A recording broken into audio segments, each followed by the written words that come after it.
Welcome into the Kansas City Chiefs Report. Tyler Jones here with you. Thanks for joining us. You may be wondering, why should I subscribe to the Kansas City Chiefs Report? This is why, folks. ESPN Plus. I like ESPN Plus. I will admit. But it ain't cheap. $120 a year to subscribe to ESPN Plus. You know how much it costs to subscribe to the Chiefs Report? Nothing. Free. 100% free, my friends. So, be a friend. Tell a friend. Make sure you're subscribed and all your friends are subscribed because it doesn't cost you a thing. We got 70,000 plus subscribers on the channel, and I want you to be the very next person to subscribe. YouTube.com/ChiefsTV for daily Chiefs content you won't find anywhere else. Subscribe now. You'll be glad you did, and we'll get started with today's show.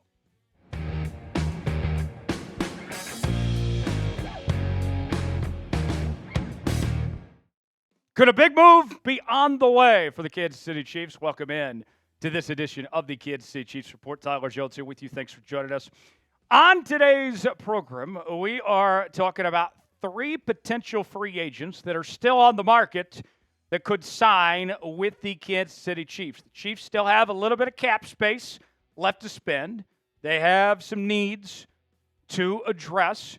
So who could they potentially sign? Let's go ahead and get started. At the wide receiver position, we begin with none other than Tyler Lockett. Tyler Lockett has had a fantastic career with the Seattle Seahawks, but he was released as Seattle is completely changing things up. Moving on from Lockett, moving on from Geno Smith and DK Metcalf, just to name a few.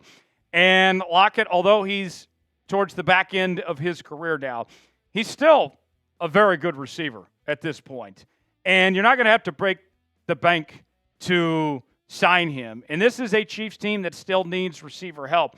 And one thing I think about every year, whether it's in the offseason or in the trade deadline, sometime during the season, we see the Chiefs tend to bring in a veteran wide receiver from the outside. Last year, it was DeAndre Hopkins. The year prior to that, McCole Hardman. Tyler Lockett could be that next piece that this Kansas City Chiefs team is looking for. And you look at the receiving core right now that the Chiefs have. Rashee Rice is coming back from injury. Xavier Worthy had a fantastic rookie campaign. And then you got injury concerns with Hollywood Brown and Juju Smith-Schuster on whether or not those guys could stay healthy. Tyler Lockett has been very consistent throughout his career. He has been a guy that has been counted upon, that has not missed many games at all. You can see back-to-back seasons in 2021 and in 2022, 16 games played in all 17 games in 2023 and in 2024. His numbers have had a decline. You're not going to get the same Tyler Lockett that we saw a few years ago. But don't let that take away from the fact that he is still a talented receiver in this league, and he's got ties to Kansas City.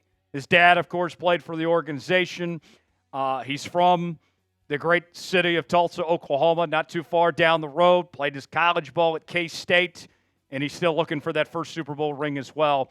This could be a great homecoming to finish off that storybook ending to Tyler Lockett's career with the Kansas City Chiefs. I would love the idea, and not to mention he's a great teammate, well-liked and well-respected across the National Football League. I see nothing but positives here about bringing in Tyler Lockett.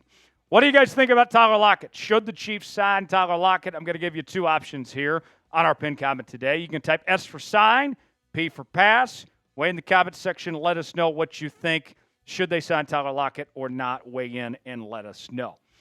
Today's show is sponsored by our friends at PrizePicks. PrizePicks is the place to go for daily fantasy made easy. Here's how it works. Choose two or more players on any given category. Get the choice of more or less, whether you're talking fantasy points, rebounds in basketball, goals in hockey, home runs in baseball. Springtime is here, and baseball season is officially underway. Don't miss your chance to add your favorite players from the diamond in your PrizePicks lineup, whether it's strikeouts, RBIs, or first inning runs. Take your pick of more or less for your shot to win up to 1,000 times your cash today. On PrizePicks, you can mix and match player projections from different sports. Combine your favorite baseball players with players from basketball, hockey, esports, and much more. PrizePicks offers Venmo, Apple Pay, MasterCard, and more for quick and easy deposits into your account this sports season. Sign up today and get $50 instantly when you play $5. You don't even need to win to receive the $50 bonus. It's guaranteed. The second half of the basketball season is here, and the push to the playoffs is heating up on PrizePicks, the best place to win cash in on your favorite sports. I'm looking ahead to the Masters this weekend. A little golf action on PrizePicks, and I'm going for Thursday, Phil Mickelson. I love lefty, but he's not the same guy he used to be. I got less than 3 birdies or better in Thursday's opening round. Brooks Koepka, he's been very good over the years, especially at Augusta. I think he's going to be under 72 strokes for that first round. You can play along with me. If I put $20 down and that hits, that turns into $60 in PrizePicks. Download the app today. Use code CLNS. Get $50 instantly after you play your first $5 lineup. Download the app today. Use code CLNS to get $50 instantly after you play your first $5 lineup. The link is in the comments and the description of today's video. PrizePicks, run your game. Next up, we go to the guard position. This is where we find 31-year-old Shaq Mason, formerly of the Houston Texans. And right now, it would seem that the Kingsley, is set to be your starting left guard with the departure of Joe Thuney. And with that in mind, Kingsley had a very strong training camp in preseason, but he struggled last year when he got the opportunity at the left tackle spot and was ultimately benched, and last season kind of turned into a redshirt year of sorts. Now, the idea is to move him to the guard spot. And although I'm optimistic and I like Kingsley and his potential, there's still a great unknown if he can get it done at a high level and if he can make the transition to the guard spot. So why not bring in a guy like Shaq Mason potentially to give some competition for Kingsley and to have some depth at the position? Shaq Mason coming off a not-so-great year in Houston, if we're going to be frank. His grades weren't bad. An overall grade of 62.3, a pass block grade of 65.2, a run block grade of 57.7, but he gave up just as many sacks as any interior lineman in the National Football League last season, with 8 total sacks given up. Was also called for 3 penalties on the season. Shaq Mason, I don't think would be a bad backup option. I don't think it's going to hurt you at all to bring him in to compete with Kingsley, to push him and make him better. And if something happens to Kingsley, or if we see Trey Smith go down, Shaq Mason can step in, and he's more than capable of getting the job done. What do you think about the idea of signing Shaq Mason? Your chance to be Brett Veach here at the Kansas City Chiefs Report. You got 2 options. You can type Y for yes, in for no. Chime in and let us know if the Chiefs should sign Shaq Mason or not. The last name on our list is former Cleveland Browns offensive tackle, Jedrick Willis Jr., just 25 years old, still very young.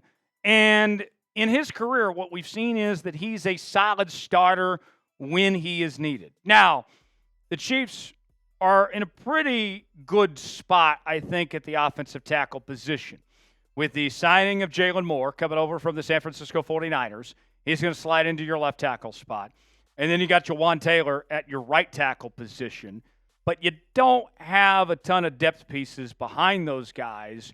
And we mentioned injuries. If something happens, what are you going to do?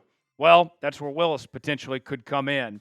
And you look at his grades, not bad if you're going to put him in a backup role. That's the key here.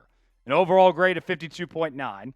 Pass block grade was his strongest number with a 63.6. A run block grade of a 51.6.